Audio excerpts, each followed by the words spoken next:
Welcome back. Today we're looking at my 1998 Norman B20 6-string. We picked this up last summer in a rather neglected state, and we've done a bunch of work to it to set up. Tried to hydrate it as much as possible. There was a little bit of sag in the soundboard, and created as best we could a very functional and nice guitar. But today we're going to take a look at the fretboard, clean it off, and see if we can bring it up to a very nice finish and hydration and all that, because we may be turning this one around and going this year. So that's what we're doing today. Off to the bench.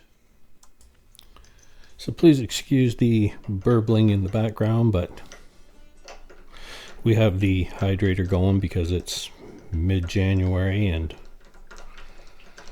we've got a fairly dry room here. So we're trying to hydrate all the guitars. First thing, of course, we just have new strings on here, so we're going to loosen them off and just move them aside. As usual, when doing a setup, or you got brand new strings, you're not going to be changing them. Always loosen the skinny strings first, because there's a lot of pressure that's going to be put on them when we take these here thicker strings off. So always loosen the skinny strings first. We're going to loosen them off far enough that we can do the old rope trick, which some of you guys will know from past videos. What you do is make sure you loosen off the strings as much as you can. Then we take each of the three, put them on their perspective sides, take a little piece of rope, come up through underneath on both sides, and then you just tie it in a slight half knot behind its back, and voila, instant access to the fretboard. So this fretboard, first off, let's go at it with some cleaner and make sure that we know what it is we're dealing with. And so, of course, first things first, coffee.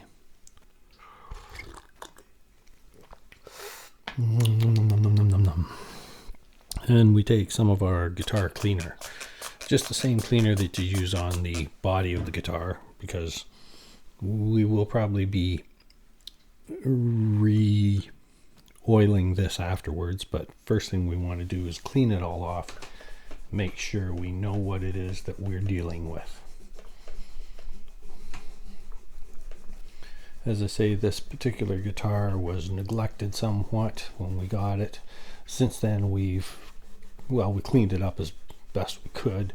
We've done a little fret polishing and leveling, and we'll be looking at that again today, because whenever you do any of these sort of procedures, you should always check them a few days later and see how they took. So let's get this all cleaned off and see what we're really working with here. So now we've cleaned the fretboard, and we find that it's not in too bad a shape.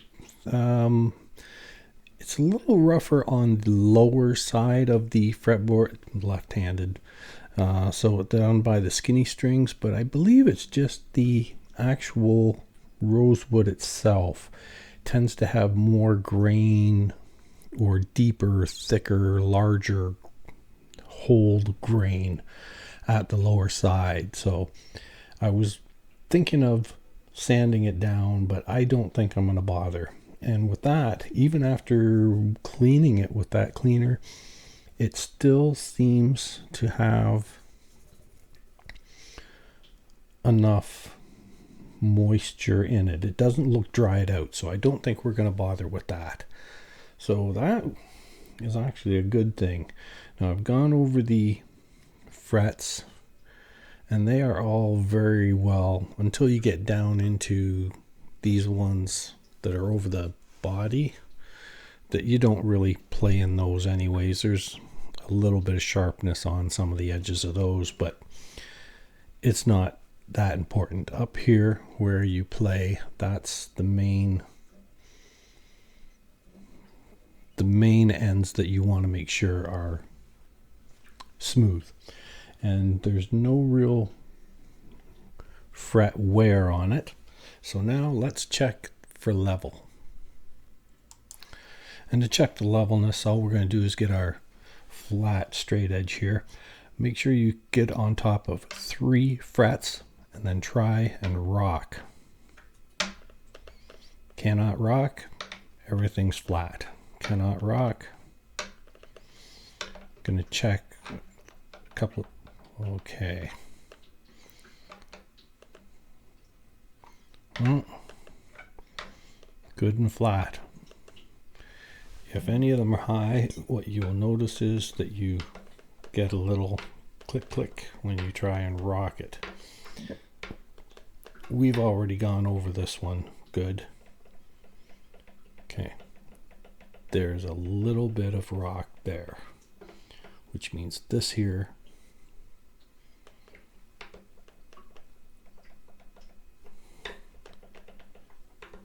is a little bit high in the center and the low end.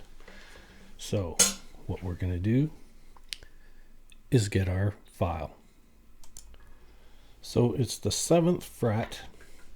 It's good on this side, but in the middle there's just a little bit, and on that low end there's a little bit. So we're just going to try and make sure we get the center and far end,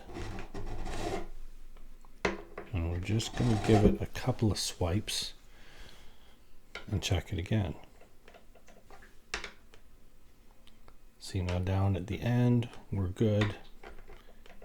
In the middle we still have a little bit more to do.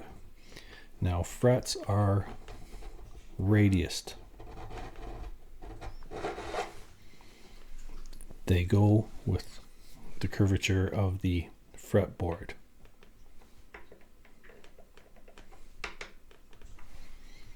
So when you're doing this, you want to make sure that you don't just go straight across all the time,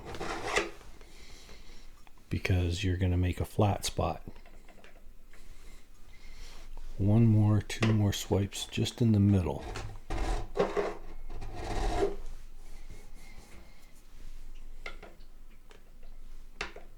Good.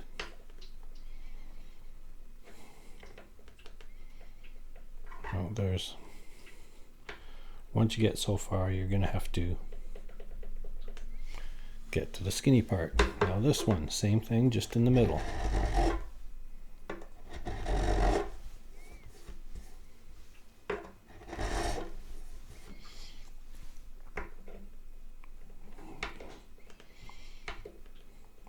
Now I will handle a little bit of rocking, but you'll get used to knowing how much is too much. If you get way too much all across, then have a luthier do a complete leveling. I'm not a luthier. I'm just messing around with it a little bit here and there. So the 7th, 2, 3, 4, 5, 6, 7th is flat. The 8th is now flat. Good enough for me. So with that, I think we're pretty much done here. Let's clean up the rest of the outsides of the guitar and then bring it back up to tension. So Norman Butcher was born in 1917 in Quebec, and he worked at a sawmill. He was a diesel engineer who later became a carpenter, and his father bought him a guitar when he was like 11 years old, and he always wanted to build his own guitar. In 1967, one of his sons finally talked him into it, and being an engineer, he literally built his own tools to build his own guitar. And that was in 1967. In 68, Norman guitars were born. And he started making them full time. Then in 1970, he met Robert Godin. Robert worked in a music store in Montreal and fell in love with the guitars and talked Norman into selling them at the store he worked at. Then that was in 1970. By 1972, Robert went into business as a full-time distributor of Norman guitars.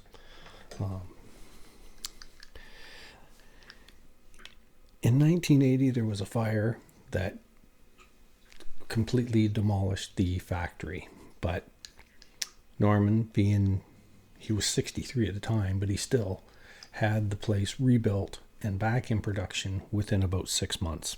That was in 1980. Through the 80s, with the electronic age and all that, financial times became tough on him, and the company was taken over about 1986 or so. And then Godin bought out the company in 1989, and it's been in Godin's hands ever since. Now, the unique thing about the Norman guitars was the bolt-on neck. So it made it easy to replace the neck. You could take the neck off, reset it fairly simply. Since then, Godin has switched to an epoxy neck, but this here particular one, being 1998, is still a bolt-on neck. So I might not be selling it after all. Oh well. But that's basically the ins and outs of the Norman Godin history.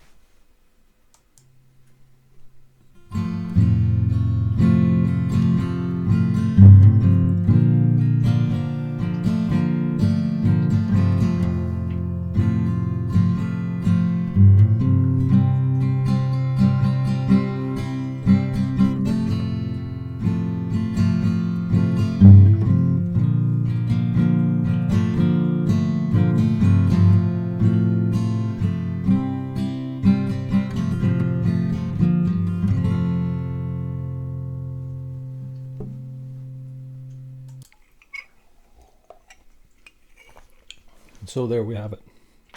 My 1998 Norman B20 6-string.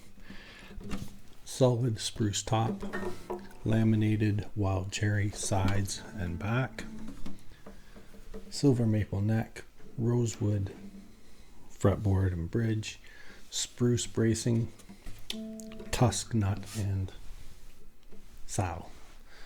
So this particular one being from 1998, I don't know what years it was, but there was a few years that the pickguard glue was rather soft, and if you stored it in the sun, guess what? The pickguard sagged. This one sagged right down. It's sitting on the bridge, yes. And this particular one had some sort of a spill or something. There's some markings on here. They were described to me when I bought it that it was scrapes, but the wood is not marked at all. So it's obvious it was a spill. Somebody spilled bleach on it or something. I've gone over it a few times with boiled linseed oil, satin polyurethane, and it's deadened the effect somewhat, but it's still obviously there. So, as I say, not sure what we're going to do with this one. It might stick around. It might go down the road.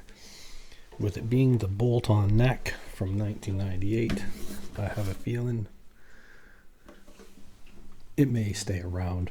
It's a very capable little guitar.